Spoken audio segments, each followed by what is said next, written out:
¿Estamos listos para la palabra del Señor? Amén. Sobre eso. Qué gusto estar con ustedes acá un domingo más en la casa del Señor, poder meditar en su palabra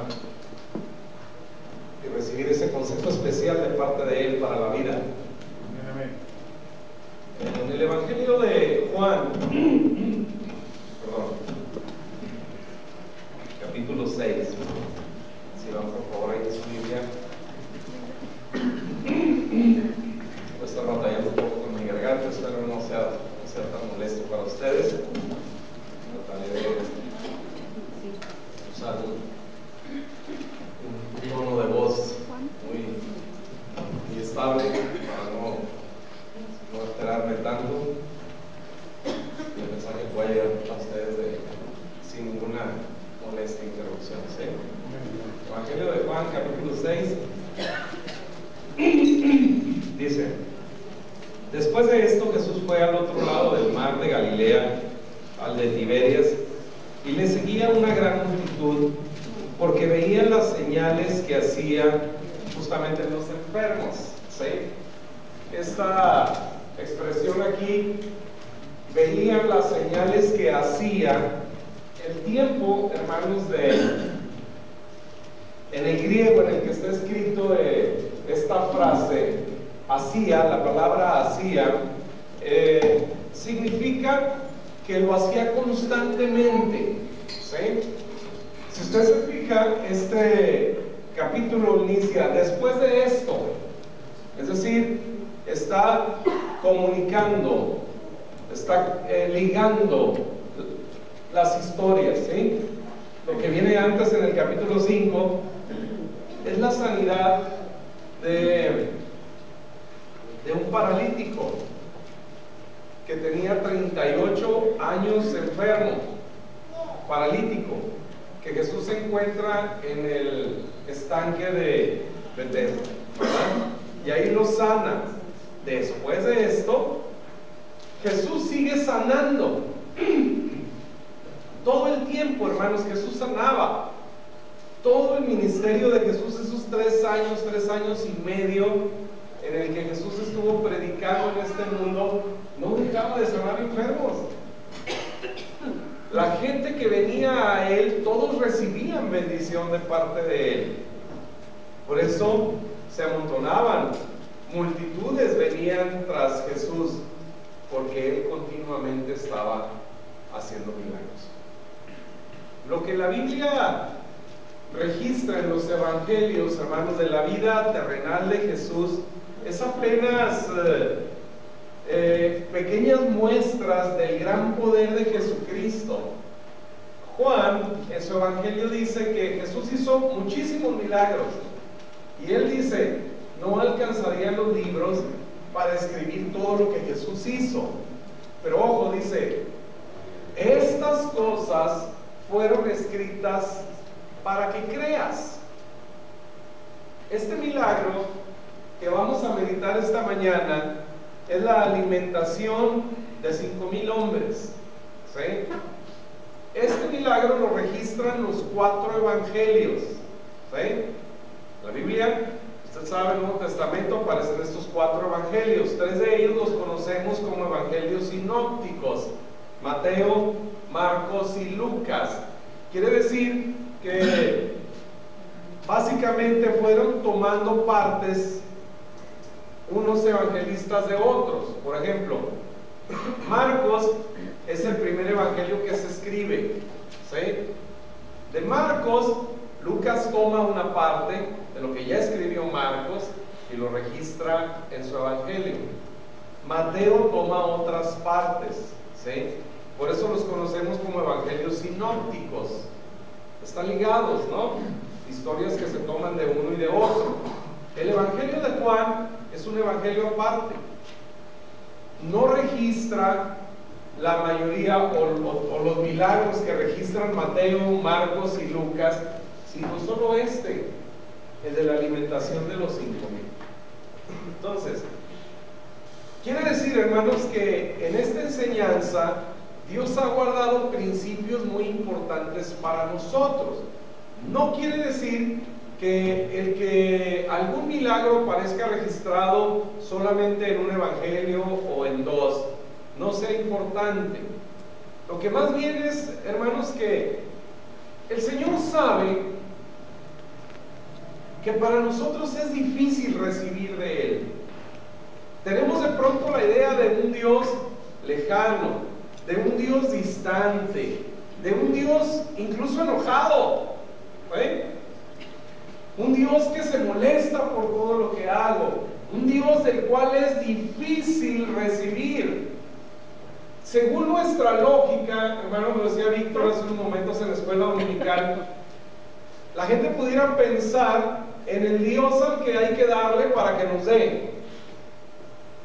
Y lamentablemente, hermanos, hoy en día hay muchos teleevangelistas, ¿verdad?, que venden a un Dios.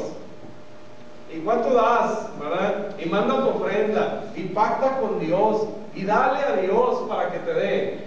Entonces, ha permeado tanto, hermanos, esta filosofía del hombre, que no es de Dios, de este Dios enojado, de este Dios difícil, de este Dios al que primero hay que darle para que te dé.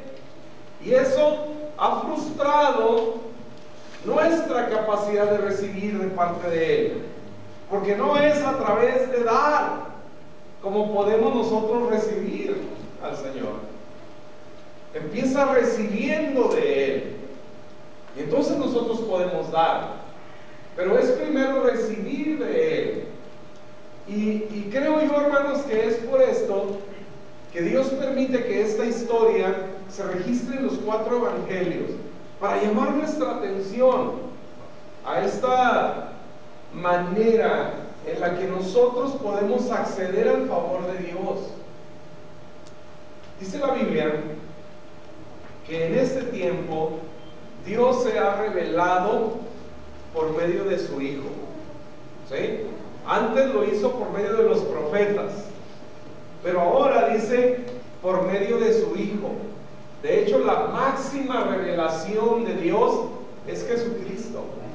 Él mismo dijo: el que me ha visto a mí, ha visto al Padre. Cuando le preguntaron, ¿verdad?, oye, muéstranos al Padre, Jesús les dice: tanto tiempo estoy con ustedes, ¿no me conocen? El que me ha visto a mí, Padre. El que me conoce a mí, conoce al Padre. Entonces, cuanto más vemos, hermanos, a este Jesús compasivo, a este Jesús apasionado en dar, a este Jesús, hermanos, cuyo alimento era servir, a este Jesús cuya declaración poderosa es: el Hijo del Hombre no vino para ser servido, sino para servir. ¿Cómo pensamos en un rey así? En un Dios así, cuando nuestra idea es: no, a Dios hay que servirle, a Dios hay que darle. Pero Jesús mismo dijo: no, yo no vine a ser servido, yo vine a servir. Cuando Apocalipsis, hermanos, Apocalipsis empieza de una manera maravillosa. Mucha gente le tiene miedo a ese libro, ¿no? Porque piensan que Apocalipsis revela a la bestia, revela los jinetes del Apocalipsis y cosas terribles. Si usted lee el primer verso de Apocalipsis, empieza así: la revelación ¿de quién? De Jesucristo. Es un libro realmente glorioso, nada de qué temer. Es la revelación de Jesucristo. Es cuando Jesús es revelado, hermanos, en nuestra vida, y lo podemos ver con esa actitud compasiva, ¿sí? Ese Jesús que puede detenerse porque una mujer le ha tocado con fe y Él dice: ha salido poder de mí. Ese Jesús que le acercaban a los niños para que orara por ellos, y Él no hacía solamente eso, sino los tomaba en sus brazos. Ese corazón compasivo del Señor lo podemos encontrar, hermano, en esta historia. Y la posibilidad y la manera que tú y yo tenemos de acceder a ese glorioso poder de Jesucristo, a lo que Jesús ha dicho he venido a servir. Vean, seguimos la historia. Entonces subió Jesús a un monte y se sentó ahí con sus discípulos. ¿Sí? Así empiezan las bendiciones, hermanos de Dios. Sentándonos a un lado de Jesús. Con Cristo, dice Efesios, ¿verdad? Estamos sentados juntamente con Él. Sentados. Vean esta escena maravillosa, ¿no? Es un monte quieto. El Señor llega ahí con sus discípulos y se sienta. Y estaba cerca la Pascua, la fiesta de los judíos. Solamente Juan, en su relato de esta historia, hace mención de la fecha con relación a la Pascua.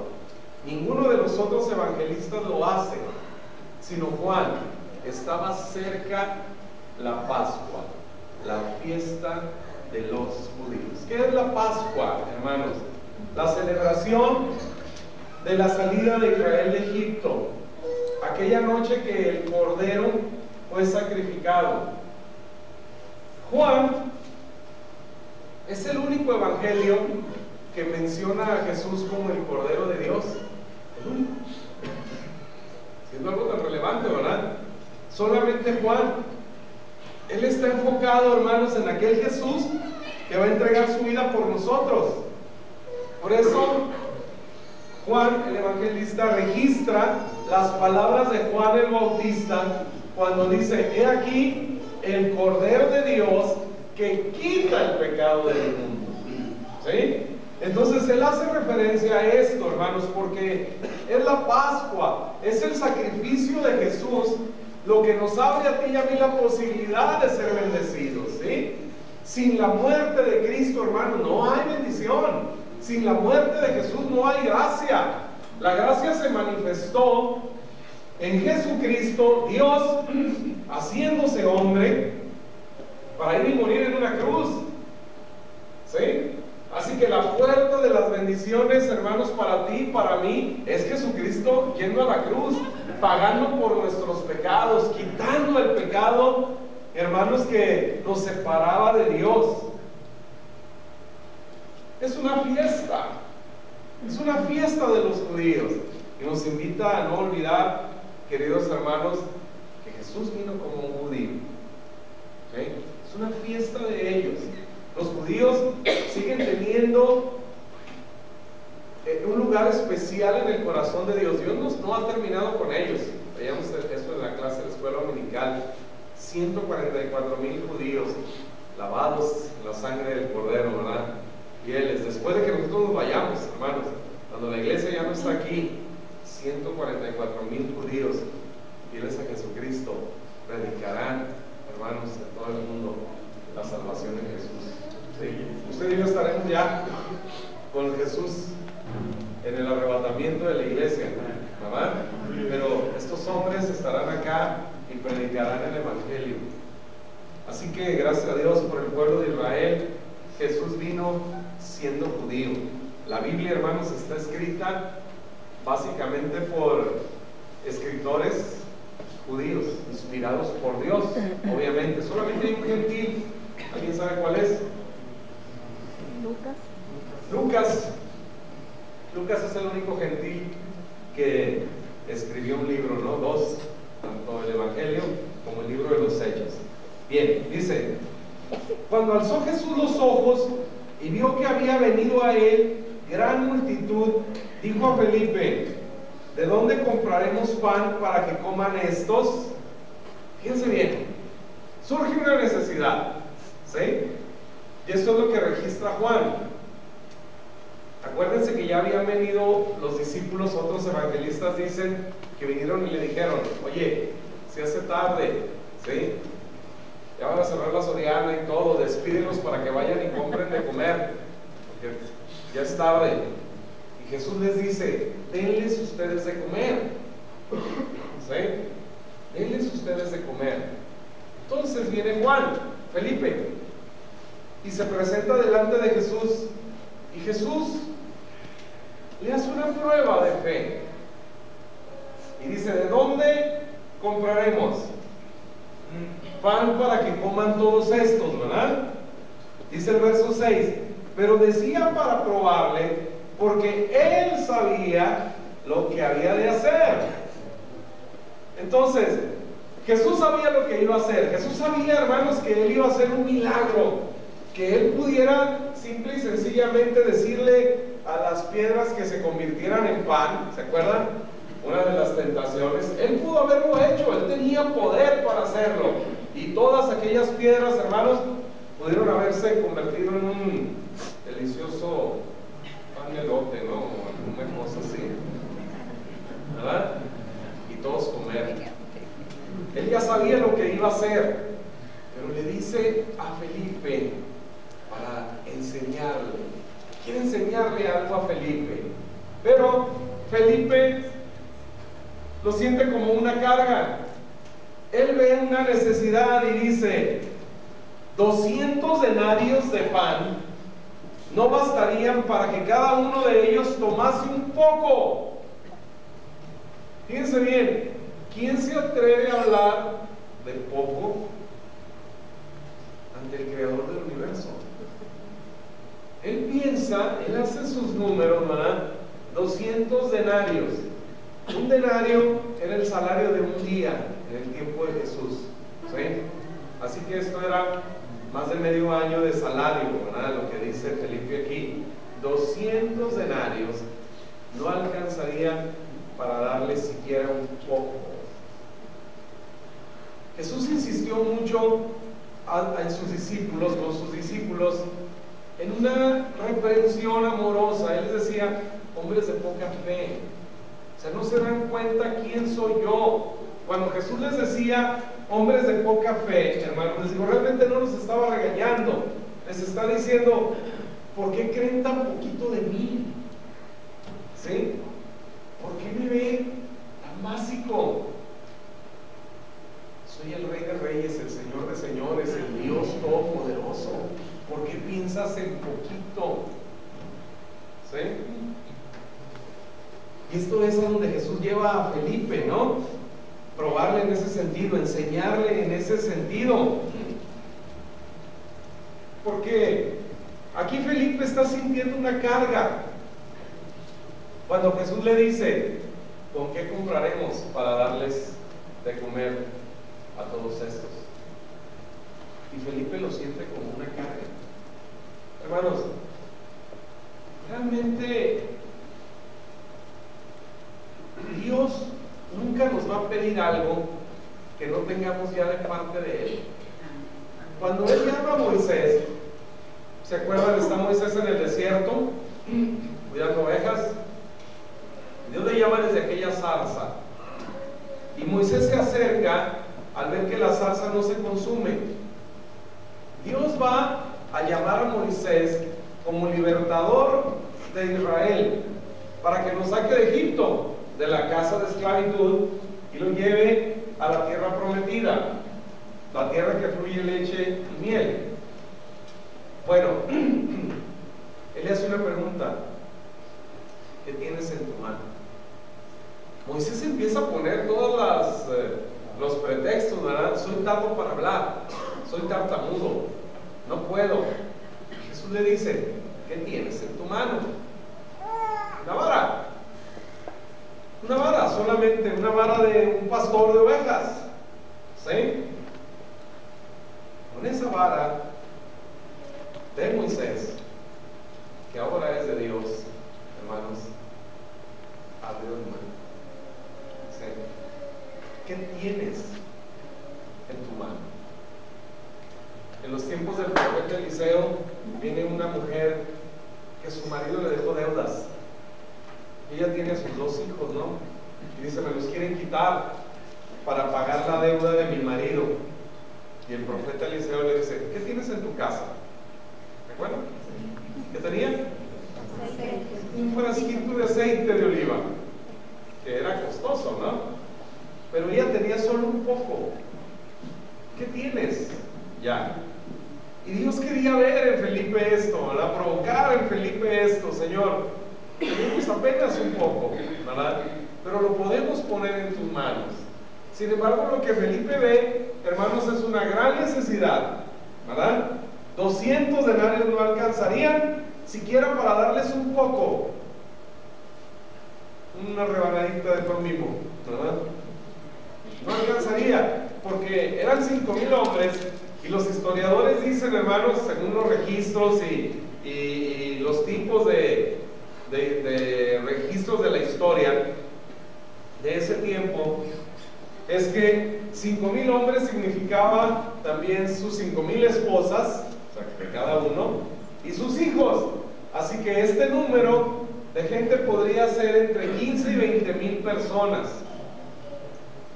La historia avanza y dice que viene uno de sus discípulos, Andrés, hermano de Simón Pedro. Andrés le caracterizaba, hermanos, comunicar a la gente de Jesús, ¿sí? Andrés conoce a Jesucristo y él va con su hermano y le dice, hey, hemos encontrado al Mesías, ¿verdad? Y trae a su hermano Simón, Pedro, que también se convierte. Ahora este Andrés, hermanos, viene acá y le dice, aquí está un muchacho, ¿sí? Juan en su historia, hermanos, nos menciona los nombres. Los demás evangelistas no.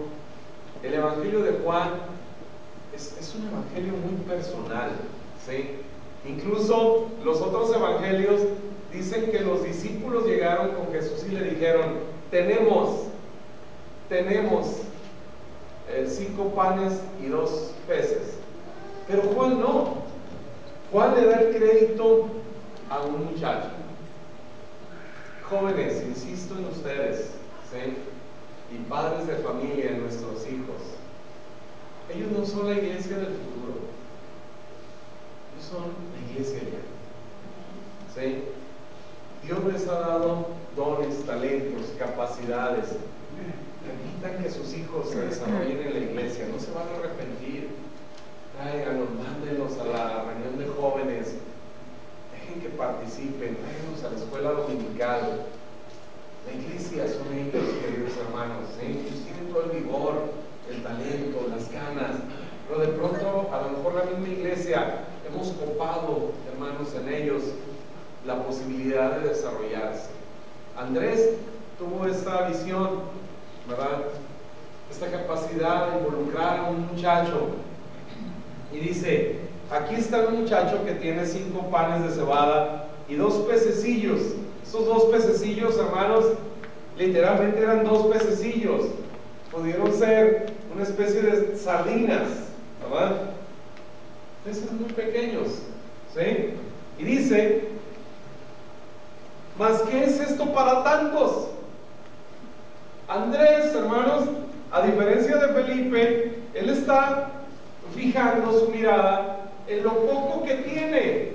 Él dice, tengo muy poco. ¿Qué es esto para tanto? Entonces, vemos la enseñanza, hermanos. Felipe está viendo la gran necesidad. Andrés está viendo la poca provisión. Ninguno alrededor está viendo a Jesús. Por eso es necesario, hermanos, poner los ojos en Cristo. Deje de ver las condiciones, deje de ver las circunstancias, fije sus ojos en Jesús. Yo no sé cuál sea su necesidad ahora, si es económica, si es de salud, si es de familia. Yo no sé cuál sea tu necesidad ahora. Pon tus ojos en Jesús. Deja de ver tus limitaciones, es que no estudié, es que no eso, es que no aquello. Porque si queremos vivir, hermanos, conforme a las matemáticas del mundo, conforme a la sabiduría de este mundo, realmente, hermanos, nos vamos a sentir como Felipe y Andrés, un gran problema y pocos recursos. No tengo capacidad para crecer. Igual problemas en el trabajo o retos del trabajo que de pronto enfrentamos. Estudiar una carrera profesional para los jóvenes, y lo vemos a veces como un gran reto. ¿Por qué? Porque vemos el problema y vemos nuestra incapacidad de resolverlo. Pero si tan solo volteamos a ver a Jesús, hermanos, y podemos poner eso poco en sus manos, ¿sí? Dice la historia, entonces Jesús dijo: haced recostar a la gente. Y había mucha hierba en aquel lugar, y se recostaron como el número de 5,000 varones. Fíjense bien, hermanos, cómo empieza el milagro. Que la gente se siente. Hagan recostar a la gente. Pues están en un monte, ¿sí? Literalmente, hermanos, los puso como en un picnic. Esa palabra, háganlos recostar, era estar relajados. Cuando usted va, los que han ido al campo, ¿verdad? Usted va a un picnic, a un día de campo, que sea, usted se recuesta. Era primavera, ¿no? Dice que estaba cerca la Pascua, así que era por ahí entrando la primavera. Era un lugar hermoso, y el Señor les dice: recuéstense, va a empezar el milagro, van a empezar a ver la manifestación del poder de su Salvador. ¿Cuál es la primera indicación? Relájese, deje de estar viendo los problemas, deje de estar viendo las crisis, deje de estar viendo lo poco que usted tiene. Descanse en el Señor. Para empezar a ver su poder, queridos hermanos, tenemos que descansar en el Señor, tenemos que confiar en el Señor. Amén. Esa es la primera lección: aprenda a confiar. Aprenda a descansar en el Señor si quiere ver manifiesto su poder en su vida. Entréguele sus cargas, entréguele sus problemas, sus necesidades. Deje de estar viendo la gente y que si le ayudan, si no le ayudan, y que si le dan y no le dan. Ponga sus ojos en Jesús. No haga matemáticas como el mundo las hace. Confiemos en Dios. No vivamos con la lógica de este mundo, hermanos. Esto empieza así: hagan que la gente se recueste, como el número de 5,000. Hay un orden de parte del Señor, ¿verdad? Cuando el pueblo de Israel salió, de hecho hay otro evangelio que dice que lo recostaron de 50 y 100, ¿verdad? Entre grupos de 50 y grupos de 100, para que todos alcanzaran, ¿verdad? Aquí dice que los hizo recostar, pero también les digo, nos deja esta enseñanza la historia, en grupos de 50 y de 100, son múltiplos de 5, ¿verdad? 5 es el número de la gracia, el favor de Dios, cuando podemos descansar en Él, cuando podemos confiar en Él. Éxodo dice que cuando el pueblo de Israel salió de Egipto, hermanos, iban todos en orden, ¿sí? Tenemos por ahí un pasaje de Éxodo capítulo 3, el verso 18, dice la Nueva Versión Internacional: por eso les hizo dar un rodeo por el camino del desierto en dirección al Mar Rojo. Los israelitas salieron de Israel en formación de combate, ¿sí? Fíjense bien, formación de combate. ¿Cuál era esa formación de combate?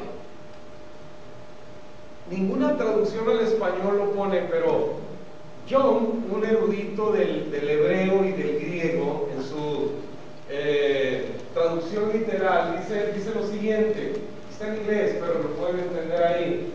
Dice que salieron por el desierto del Mar Rojo, dice, iban en grupos de 50, es el 50 ahí, de 50 en 50, ¿sí? Esa formación de 50 en 50 es preparación para la batalla. Entonces, ¿cómo nos preparamos para la batalla? En la gracia del Señor, dependiendo absolutamente del Señor. Y empezamos a ver, queridos hermanos, el patrón de Dios, cómo Dios se mueve entre nosotros. La historia dice lo siguiente, regresamos a Juan 6. Y tomó Jesús aquellos panes y habiendo dado gracias, los repartió entre los discípulos. Hermanos, aprendamos a agradecer al Señor por lo poco que tenemos. ¿Sí? Una vez que descansamos en Él, descansar en Él me lleva a darle gracias, me lleva a reconocer su favor, ¿sí? No a quejarnos. No, Dios, ¿y por qué a mí no me bendices? ¿Y por qué no me das? ¿Y por qué esto? Queridos hermanos, tenemos lo que no imaginamos. El problema es que no lo disfrutamos. Dice la Biblia que al que tiene le será añadido más, y al que no tiene, aún lo que tiene le será quitado. Eso se ve cruel, ¿verdad? Porque bueno, está bien que al que tiene le sea añadido más, pero ¿por qué al que no tiene, aún lo que tiene le será quitado? ¿Saben qué es lo que pasa, hermano? No es que Dios no lo quite, es que no lo puedes disfrutar, aún lo que tienes. Porque por estarse quejando que no tienes, aún lo que tienes, no lo disfrutas. No, es que quiero más. Ay, Señor, este mugre carro que... Bueno, aún lo que tienes no lo disfrutas. Pero al que tiene, aunque sea poco, Dios, gracias por este trabajo. Gracias, Señor, por este salario. ¿Sí? No, hermanos, ahí empieza tu actitud delante del Señor, reconociendo que es su gracia. Descansas en Él. Cuando aprendes a descansar en Él, aprendes a ser agradecido. Amén. Señor, gracias por esta familia. Ok, mis hijos a lo mejor no están en el cuadro de honor, ¿verdad?, de una escuela. Gracias, Señor, por mis hijos. Los bendigo en el nombre de Jesús. ¿Sí? No los estoy comparando, no me estoy quejando, no. Señor, gracias por mis hijos. Yo sé que vas a hacer maravillas con ellos. Los vas a bendecir, su esposo, su esposa. Bendiga en el nombre del Señor. ¿Sí? No nos pasemos la vida quejándonos. Esta es la lección que nos da Jesucristo aquí. Él tomó lo poco que le dieron y dio gracias. Y luego dice, repartió entre los discípulos, y los discípulos entre los que estaban recostados, asimismo de los peces, cuanto querían. ¿Sí? Marcos dice lo siguiente de esa parte. Tenemos por ahí un pasaje de Marcos, Paco.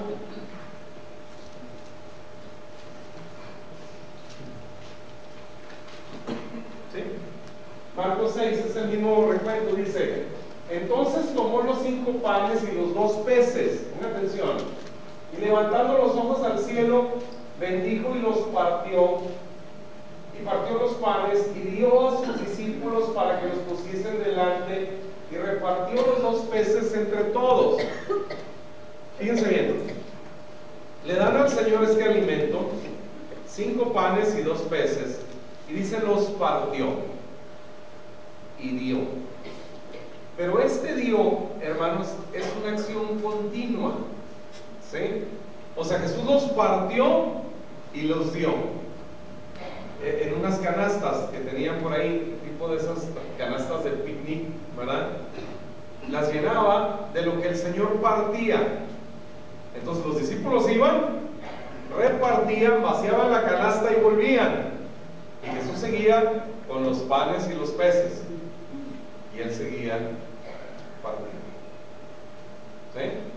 Esa es en el griego, hermanos, es lo que significa. ¿Sí? No es que lo partió y se los dio. Mientras tú le das algo a Jesús, cuando tú le das algo a Jesús, tu tiempo, tu vida, en el momento que tenemos, la oportunidad que tenemos de ofrendar y de diezmar, hermanos, tú se lo entregas al Señor. Y el Señor sigue dando. Volvemos a la historia de Juan. Dice, y cuando se hubieron saciado, ¿sí? Este principio va en contra de las reglas de los nutriólogos, ¿no? Dicen que debes de dejar de comer antes de que te sientas satisfecho, ¿verdad? Sí, bueno, aquí no. Siguieron comiendo, porque dicen que de aquí a que llegue al cerebro, que ya está satisfecho, pues ya comiste 5 o 6 tamales de más, ¿verdad? Cómetelos hasta que sacies, ¿verdad? Dice, hasta que saciaron, hermanos, hasta que quedaron satisfechos. ¿Sí? Y entonces, dice aquí, y cuando se hubieron saciado, dijo a sus discípulos, recoged los pedazos que sobraron, para que no se pierda nada. Recogieron pues y llenaron 12 cestas de pedazos, que de los 5 panes de cebada sobraron a los que habían. Hermanos, cuando estamos en el Señor, no falta nada, pero tampoco se desperdicia nada, ¿verdad? Una cesta para cada discípulo quedó. Hermanos, cuando ponemos eso un poco en las manos del Señor, Moisés su vara, aquella mujer, aquella viuda con el profeta Eliseo, en 2 de Reyes capítulo 4 está la historia. Vamos a ella para comprender un poco más este principio. Dice, una mujer de las mujeres de los hijos de los profetas clamó a Eliseo diciendo, tu siervo mi marido ha muerto, y tú sabes que tu siervo era temeroso de Jehová, pero no pagó todas sus deudas, ¿verdad? Dice, y ha venido el acreedor para tomarse 2 hijos míos por siervos. Y Eliseo le dijo, ¿qué te haré yo? Declárame qué tienes en tu casa. Y ella dijo, tu sierva ninguna cosa tiene en casa, sino una vasija de aceite. Él le dijo, ve y pide para ti vasijas prestadas de todos tus vecinos, vasijas vacías, ojo, no pocas, no pocas. Tenemos que pedirle a Dios que incremente nuestra capacidad de recibir. Felipe dijo, 200 denarios alcanzaría para que comieran un poco. El profeta le dice, pide vasijas vacías, no pocas, porque él sabe lo que va a hacer. Él sabe el milagro que va a hacer en la vida de esta mujer, ¿sí? Nosotros tenemos una necesidad. Normalmente venimos delante de Dios con una necesidad. ¿Cuál era la necesidad de esta mujer? Pagar una deuda. ¿Sí? ¿Sabe cómo salió de esta reunión con el profeta? Con vacaciones pagadas. ¿Ven? Vea, dice, entra luego, enciérrate tú y tus hijos y echa en todas las vasijas. Cuando una esté llena, ponla aparte. Y se fue la mujer y cerró la puerta, encerrándose ella y sus hijos, y ellos le traían las vasijas, y ella echaba el aceite de aquella pequeña botellita que tenía, ¿verdad? Y vaciaba el aceite, y dice, cuando las vasijas estuvieron llenas, dijo a un hijo suyo, tráeme aún otras vasijas. Y él dijo, no hay más vasijas. Entonces cesó el aceite. ¿Sí? Tú eres el que dice, tú eres el que decide hasta dónde. Pero tenemos siempre esta idea al contrario, ¿verdad? Dios, cuando Dios quiera. Sí, Dios es soberano, hermanos, pero Él quiere que nosotros vivamos en fe. Él quiere que le busquemos con esta fe. Dice, vino ella luego y lo contó al varón de Dios, el cual le dijo, ve, vende el aceite, paga a tus acreedores, o sea que eran más, ¿verdad? Porque ella dice, un acreedor vino y se quiere llevar a mis 2 hijos, un acreedor. Aquí Eliseo le dice, paga hasta en la tienda lo que debes ahí, ¿verdad? Ya, salda todas tus cuentas, págale a todos tus acreedores. Ya no trabajes, ¿no? Vive de lo que quiere. O sea, la bendición generosa de Dios. Ella venía para pagarle a un acreedor, porque en ese momento era un acreedor el que se quería llevar a sus hijos, pero seguramente tenía otros, por lo que el profeta habla en plural, paga a tus acreedores. Ella no se daba cuenta, ella creía que su problema era solamente ese, ¿no? El que se quería llevar llevar a sus hijos. ¿Y los demás? Por eso el profeta le dijo, consigue vasijas, no pocas, muchas, ¿no? Muchas, porque voy a hacer un milagro contigo. Y todavía, hermanos, pagó a sus acreedores, dice, y vive con lo que quede. Así es, queridos hermanos. Mientras Andrés vio la escasez, Felipe la necesidad, Jesús estaba viendo lo que iba a hacer, el milagro que iba a hacer en ellos. Así que, hermanos, que Dios incremente nuestra capacidad para recibir. En Génesis, para terminar, en Génesis capítulo 44, el verso 1, es la historia de José. José es un tipo de Cristo, ¿sí? El carácter de Jesús lo hemos reflejado en el carácter de José, ¿sí? Ya lo estudiamos en otros mensajes anteriores, pero vean aquí, mandó José al mayordomo de su casa. Si José es un tipo de Jesús, el mayordomo es un tipo del Espíritu Santo. No aparece el nombre, solamente el mayordomo, ¿sí? Diciendo, llena de alimentos los costales de estos varones, cuanto puedan llevar, ¿sí?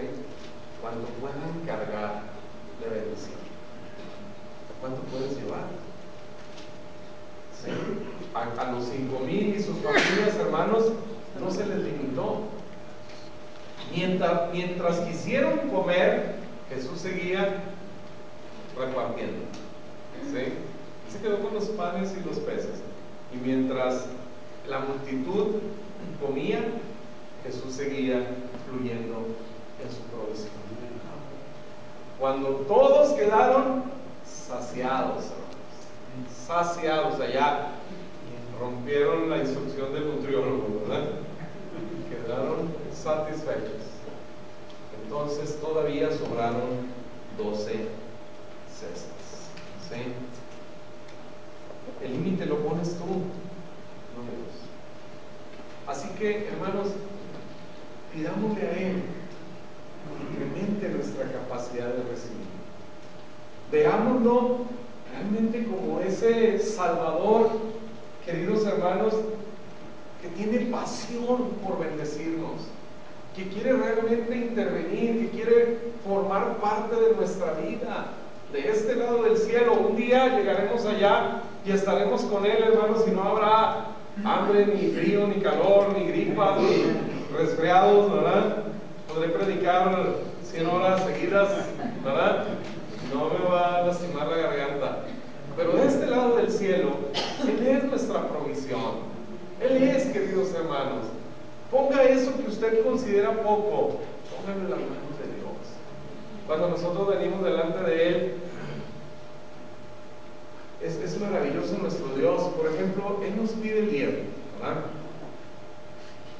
No porque tenga necesidad, sino porque Él se siente honrado de esa manera, reconocido de parte nuestra. Es una manera de agradecer. El diezmo, hermanos, nace en el corazón agradecido de Abraham por la revelación de que Dios le dio aquella grande victoria contra sus enemigos, ¿sí? Pero cuando nosotros depositamos nuestro diezmo, a los ojos de Dios, ¿qué se llama? A los ojos de Dios, le dimos todo, le dimos el 100%, ¿sí? El 10 representa todo, ¿sí? Dice que un poco de levadura leuda toda la masa, ¿verdad? ¿Sí? Le damos el 10%, el diezmo, y a los ojos de Él le dimos todo. Usted viene aquí, usted le ha dedicado aquí, los que estuvimos desde temprano, 3, 4 horas, algunos 2, algunos 1, lo que sea, ¿sí? Para el Señor, entonces, entregas esto poco, hermanos, en el Señor, y su provisión generosa seguirá fluyendo en nuestra. Así que busquemos, hermanos, que el Señor incremente nuestra capacidad de recibir. que lo podamos ver con esta generosidad que Él tiene para nosotros, ¿sí? Y podamos así disfrutar su bendición. Inclinen su rostro, cierren sus ojos, por favor. Padre, gracias Dios, gracias por este momento que nos permites tener y disfrutar, que nos permites meditar en tu palabra. Permite que este mensaje por tu Santo Espíritu, Señor, llegue a cada uno de nosotros, nuestro corazón, nuestro pensamiento, Dios, y vayamos de aquí arrepentidos, cambiando de manera de pensar acerca de ti, que podamos verte, Dios, como ese Salvador generoso, Padre, que busca, Dios, bendecir a sus hijos. Que podamos hoy quitar la mirada, Dios, de lo grande de nuestros problemas y de lo escaso de nuestros recursos, de nuestras capacidades. Que quitemos los ojos de nuestras debilidades y, Padre, nos podamos poner en ti, Jesús, nuestro Señor y nuestro Salvador. Cualquiera que sea la situación que estemos pasando ahora, Dios, sea de familia, emocional, física, en la salud, Padre Celestial, en la economía, en el trabajo, crisis que podamos pasar, poner nuestra mirada en ti. Señor, poner nuestra vida en tus manos, descansar en ti, agradeciendo tu presencia en nosotros. Y déjanos ver, Padre, cómo tu provisión fluye de estos panes y peces, Dios, que estamos poniendo en tus manos ahora, Dios. Esto poco que tenemos, y te agradecemos, Dios, por lo que nos das. Y que tu bendición y tu provisión fluya en la vida de cada uno de nosotros, Dios, trayendo salud, trayendo restauración, trayendo prosperidad, Dios, en la vida de tus hijos.